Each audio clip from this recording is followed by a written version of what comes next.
Hello everyone, this is Brian Rezny, President of Rezny Wealth Management and host of the Rezny Wealth Report.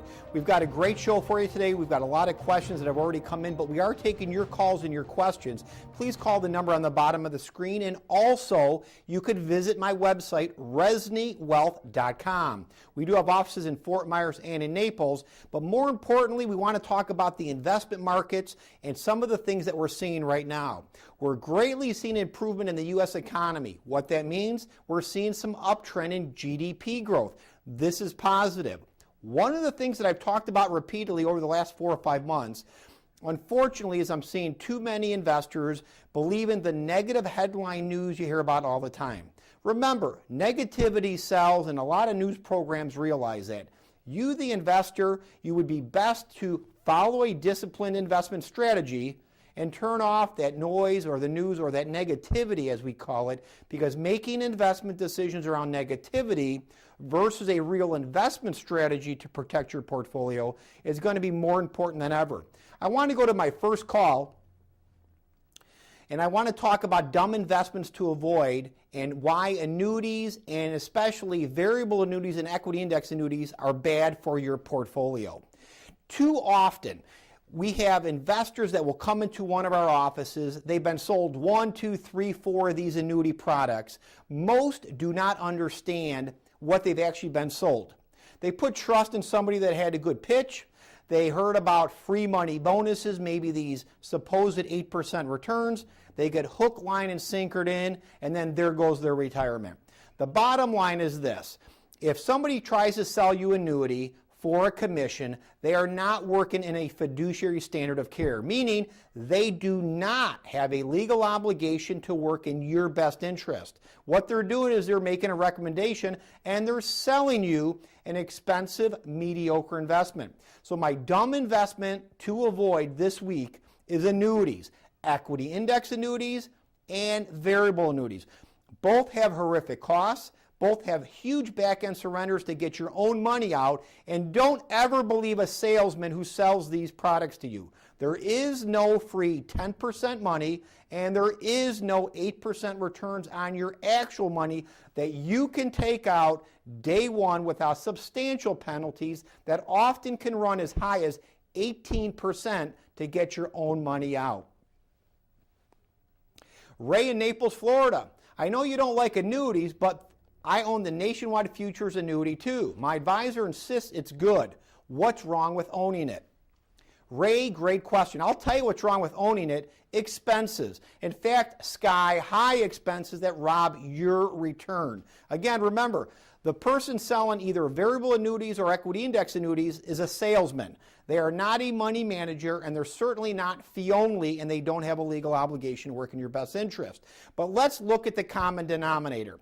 In a variable annuity, and that product, by the way, I'm very familiar with, expenses on that product, depending which options you pick and which sub-accounts you invest in, you could easily run between 4 and 5% every single year in operating expenses against your return. So put it this way, if you had $1 million in that annuity, and if everything else was the same and you could invest, you could keep your money in that annuity at, let's just say, a 4% annual expense ratio, or you could take that money out and put it into a low-cost portfolio, let's say of exchange-traded funds, and you could reduce your expenses from 4% down to, let's just say, 1.5%. That's 2.5% extra return on your $1 million, or $25,000 every year you're paying that broker and that insurance company for that expensive annuity. Over 10 years, that annuity can cost you an additional $250,000 of added expenses against your money. So while it may be doing okay, could you do a lot better by reducing that cost structure and getting out of that annuity? Yes, certainly could. Again, brokers or so-called advisors, salesmen as we put it, in the real investment world, love selling variable annuities and these equity index or hybrid annuities. Why? Because they pay them the biggest commission. Ray, your objective is to make a return on your money and keep more of your hard-earned dollars, unless you don't care about it. Owning that annuity is going to cost you a lot, and there are much better and cheaper ways to invest your money that are better for you and not the broker who sold you that annuity. Sam in Naples, Florida. With the stock market reaching new highs, there's no shortage of those eager to call market tops. What do you think about market tops, and when do you sell? That's a great question, Sam. First off, we never call market tops, and nor do we call market bottoms. What we do as a firm is we look at our various indicators and research in order to know when we're going to sell or when we're going to add to an allocation of an asset. The bottom line is this. Somebody giving you their opinion on what's going to happen, that's only an opinion. You should never, ever make a decision off an opinion. At Rezny Wealth Management, we know when to sell or when to buy and which asset categories we're going to get into because we follow a strict strategy. I don't let talking heads on programs that are trying to sell something scare me into getting out of an investment just because somebody's got an opinion. Remember, everybody's got an opinion. Opinions are not fact. It's an opinion. So a better way to look at it is look at the leading economic indicators. Are they trending up? Yes. Is the market at close to a high? Yes. But that statement would have been correct pretty much any time over the last 5, 10, 15, 20, 30 years. If you're buying into an investment and you're looking for it to grow, you want that to make new highs. As long as the economy continues to grow, as long as corporate earnings continue to expand, which we are seeing, in our research, we're seeing no top of a lot of the markets within the U.S. We see a lot of tops in bond investors which have lost a lot of money. So at the end of the day, I think not that it's clear sailing, but if you run a strict strategy and you have a criteria when to buy and when to sell, like our firm, I think you can navigate the storms much better than listen to somebody's opinion and making knee-jerk, often poor investment decisions. Lewis in Naples, Florida. What do you think about managed future funds? Oh, Lewis, you should have listened to my program a few weeks ago. Managed future funds, avoid them. These things are highly complex and they're extremely expensive internal cost structure. In fact, Bloomberg wrote an article about managed futures, and you can actually download that article off my website at reznywealth.com. Managed futures are highly complex and they are expense ridden. Expenses can often run 4 up to 8 or more % a year against your real money. I've looked at a lot of managed futures hedge funds. I've looked at a lot of managed futures mutual funds. And most of these things have had just downright lousy or no performance at all the last 5 years. Most of them have flatlined, even though a lot of the investment markets have done quite well. Managed futures do not belong in your portfolio. Again, complex, expense-ridden, but brokerage firms seem to like to sell these, so that must tell you something. Remember, Wall Street's agenda is different than your agenda. Find yourself a fee-only registered investment advisory firm like our firm and avoid the heartburn of managed futures. Doug in Fort Myers, Florida. I've been sitting in cash for 2 years as I wait for a pullback. Do you think we will get a sell-off? Again, I've had a lot of calls and questions over the last 3 or 4 years, not only on my TV show, but my radio show and into our office.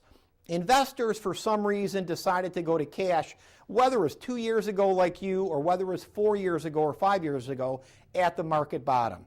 The bottom line is this: without a real investment strategy on when to buy and when to sell, you're basically making emotional calls. I'm not looking for a big sell-off. Could we get little bumps in the road? You always do. In fact, statistically, every single year, regardless of the investment asset category, whether it's the stock market, the bond market, gold, real estate, 2 to 5% up and down movements are pretty commonplace, often more than a dozen times throughout the calendar year. So could we have a 3 or 4% sell-off? Yes, as long as the economy and the investment sector you're invested in is relatively strong, it would be a buying opportunity. We see nothing currently in any of our sites that the economy is slowing down. On the contrary, we're seeing increases in GDP numbers and in earnings estimates. That bodes well for the smart investor who's on the right side of the fence. Larry in Fort Myers, Florida. Our CPA sold us 4 equity index annuities 3 years ago for our IRA accounts, after convincing us we could grow our money. We have taken income from these annuities, but we're not doing well. What can we do? First off, Larry, I'll tell you what, a lot of accounting firms, not necessarily CPA firms, but some have decided to get into the annuity sales business in addition. Again, your CPA, when they sell you an annuity, is not acting in a fiduciary standard. An annuity is a commission-based product under suitability. The reason your accountant probably got into the annuity business, he probably wasn't making it much doing tax returns, so he decides to sell one of the most horrific products there are for the consumer, which are these equity index annuities. The problem you have, Larry, is once you are in these products, the penalties to get all of your money out are horrific, often as high as 18% to get your money. I'll give you a better number. If you had $100,000 in one of these equity index annuities, and if your penalty was 18%, you would take $18,000 off immediately out of your $100,000 to get all your money out. Any investment, like an equity index or these hybrid annuities that are highly complex and expense-ridden, do not belong in your portfolio. I hate to tell you, it's going to be hard and it's going to be painful to get out of those products. The reason the insurance companies put these big penalties at the back end is because once you're in these products, the pain of you taking your money out and being hit with a 10, 12, 18% surrender penalty is worse than the lousy investment you realized you were sold. What I would suggest is you fire your accountant, find a real firm. You can always call my firm at Rezny Wealth Management. We would love to sit down with you, look at each one of those equity index annuities, and really work out a master plan. In the future, fire that accountant. Don't buy another annuity from him. He clearly is not giving you the best advice. He's again worried about lining his pocket. Mary in Fort Myers, Florida. I own shares of J.C. Penney. What do you think? Buy or sell? Mary, great question. J.C. Penney was one of the premier retailers 10, 20, 30 years ago. It's not anymore. This company is broken, and I would not be shocked if they go out of business in the next 1 to 2 years. Now, that's a prediction, but if I look at hard fact numbers, their sales are lousy. Things are collapsing at J.C. Penney. I don't like what I see. I think there's better places that you could put your money for, a better opportunity, and in my opinion, a lot less risk. This stock you should have never bought. I would sell it, I would take a tax loss, and I would certainly move on. J.C. Penney, regardless if it's dropped 60 or 70% already, it could go out of business. There is no growth in their business, and they're losing customers. Things are shrinking. This is not a good sign at all. Retail is oversaturated, and companies like Amazon are eating retail locations' lunches. So what I would suggest is this. Retail stocks in general, you really have to do your homework. You have to know what you're buying, and you never buy a declining business like J.C. Penney. Sell it, move on, and next time you want to do better research before you buy that next stock.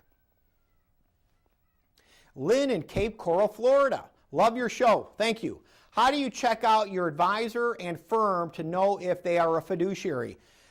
Lynn, that's a great question. We get a lot of calls about fee only and fee based and commission. I can tell you this statistically. Most investment firms don't actually manage your money, they sell product. Whether it's the big brokerage houses you hear about on TV all the time they get fined, whether it's the local guy at the bank selling products, whether it's the CPA selling annuities, most of these firms are selling products. They're acting in a broker capacity, so they're usually working under commission. Some of these firms have also picked up a registered investment advisory hat, so they might do fee-based, and they still do commission work, and those conflicts collide. You really need to understand that. You want to know if a firm is fee-only? That's the only kind of firm you should ever entrust your money to. That would be a real money management firm that not only avoids the conflicts of Wall Street and insurance people, but actually manages your money. You actually pay them a fee to manage the growth and to protect the portfolio when things get bad. I think there's too many investors, unfortunately, that don't understand the difference between fee-only and fee-based. In fact, every month we have people that hire my firm, and it's routine that these people say, but I'm paying them a fee. And again, it could be a fee in lieu of commission brokerage account. And again, less than 10% of investment advisory firms are fee-only. What you want to do is this. Go to finra.org or sec.gov to check out the firm you would trust your money. Also, go to my website, reznywealth.com. We have what's called the Fiduciary versus Suitability Questionnaire. Go there.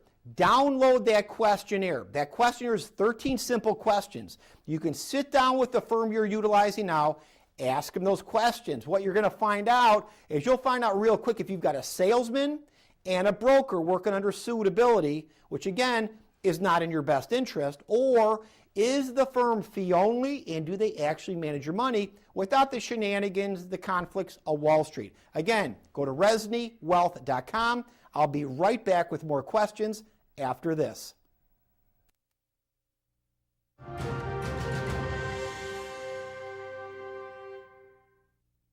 Hello, I'm Brian Rezny, president of Rezny Wealth Management. Do you know the biggest risk to your retirement and investments? One is entrusting your hard-earned money to someone who doesn't work in your best interest. The other is a lack of a detailed investment strategy to meet your goals. Both risks can be devastating, but both can be corrected. Rezny Wealth Management, fee-only money management. Don't settle for questionable investment advice. Call my firm for a consultation.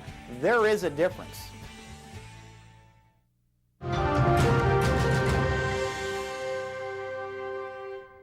Hello everyone, this is Brian Rezny. I hope you're enjoying today's program. We're getting a lot of calls, a lot of questions. You can also visit my website, reznywealth.com. You can sign up for a consultation there. We do have account minimums. We typically deal with larger investors. If you're an investor, you're serious about your money, and you're realizing the person that you use now is nice, but they're not cutting it for your retirement, call my firm for a consultation. I always tell investors, if you're serious about money management, it doesn't hurt to talk to our firm and get a second opinion. Too many investors often procrastinate and they don't fix the crux of the problem, which is you have a nice person, but they're not actually managing your money, and they could actually be costing you money in your pocket and possibly your retirement. Go to reznywealth.com. You can also send me email questions to Brian Rezny at reznywealth.com. We love your calls. We love your questions. We want to make sure that you can make better decisions around your portfolio. Sharon in Naples, Florida. Last week you discussed investments to avoid. I checked my brokerage account statement and I own 2 non-publicly traded REITs. Both have reduced their dividend and one fell 40% in price. Can I sell these? What would you do? Sharon, the first thing I'm going to tell you is fire your broker, because clearly you're dealing with a brokerage firm or a broker. Never, ever, ever buy a non-publicly traded REIT. These things are complex and they're expense ridden. Again, brokerage firms and brokers love to sell what's going to line their pocket the most.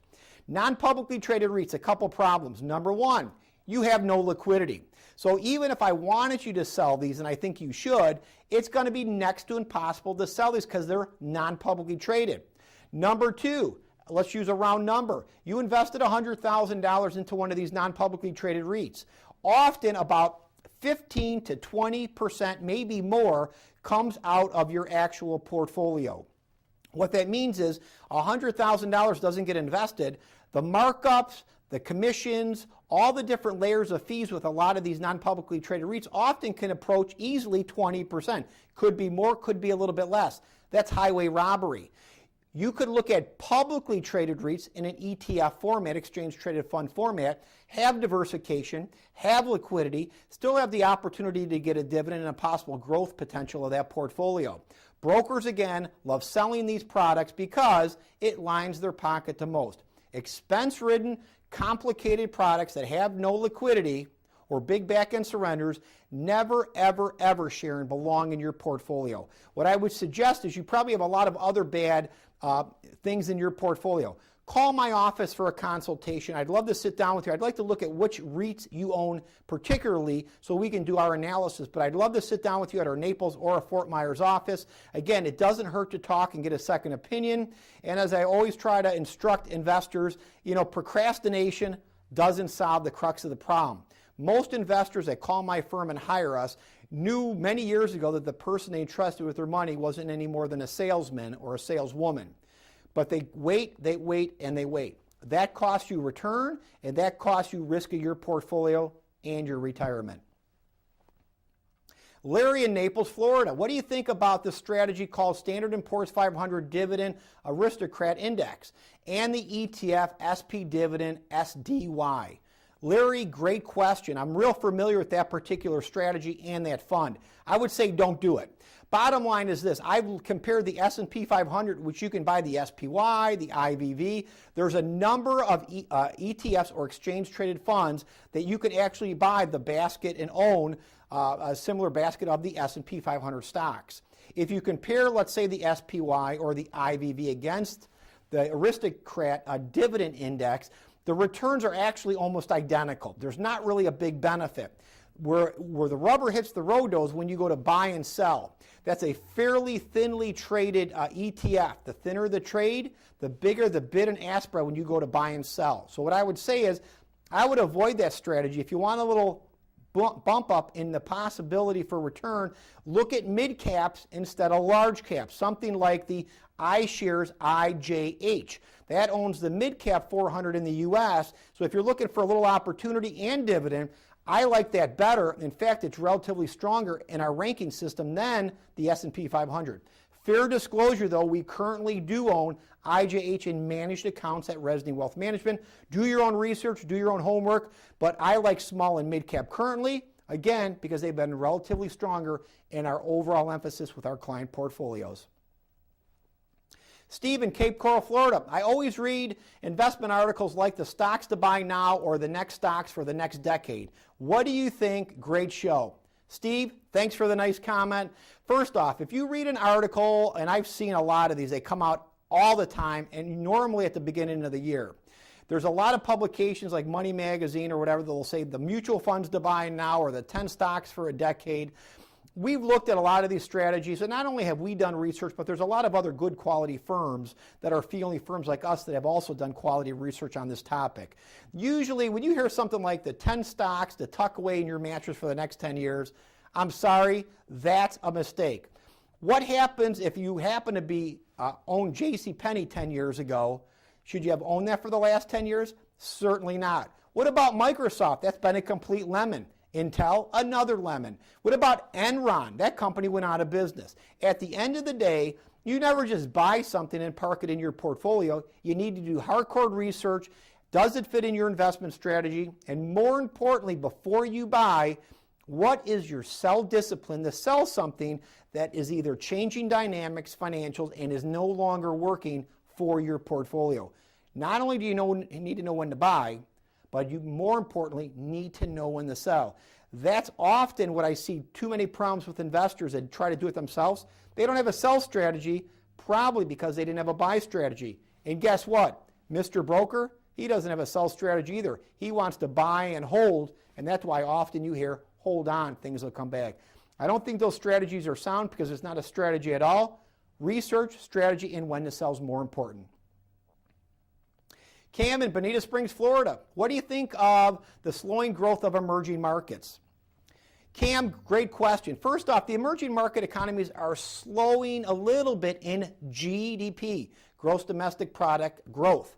And when I say slowing, yes, they've come off maybe 8 or 10% numbers down to around 6 or 7. In fact, if I look at China specifically, they were coming off a 10% number 3 or 4 years ago down to around 7.5% today.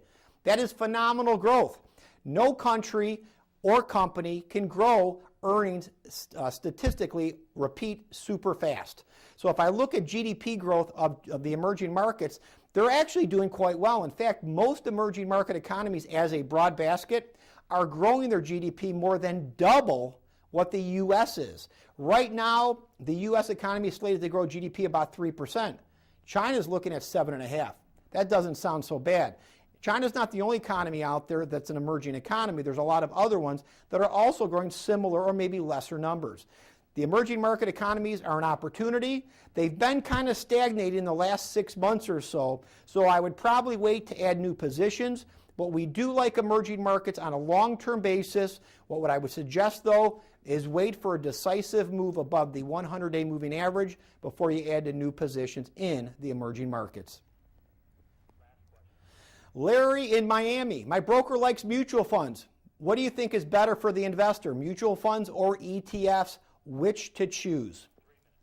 Larry, that's a great question, and we get a lot of questions on that. In fact, if I look at purely how mutual funds have performed, if I look at Morningstar is an independent rater of various mutual funds.